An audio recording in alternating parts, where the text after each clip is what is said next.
কি কহলি রে গিন্নির বেটা, আমাকে দেখে তোর বড় বকরি মনে হচ্ছে। কি করে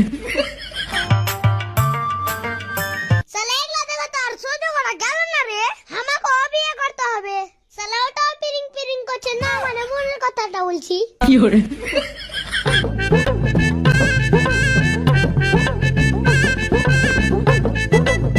আব্বাজি, হ্যাঁ বেটা বলো। আব্বাজি মায়ের হাতের আর খাবার খেতে ভালো লাগে না। কই আমি তো তোকে কখনো হাতে খিলিয়ে দিই না। আরে ওটা না, আমার কথা হলো তোমার হাতের রান্না আর খেতে ভালো লাগে না। জি করছে নতুন কাউরির হাতে রান্না খেয়ে। কি কহলি রে গিন্নির বেটা ভালো লাগে না মানে? এতদিন তো খুব খালি থালি ছেটা ছেটা, কই কিছু তো কইলি না। কি করে ইয়ার শুধু মুখে লাভ নেই,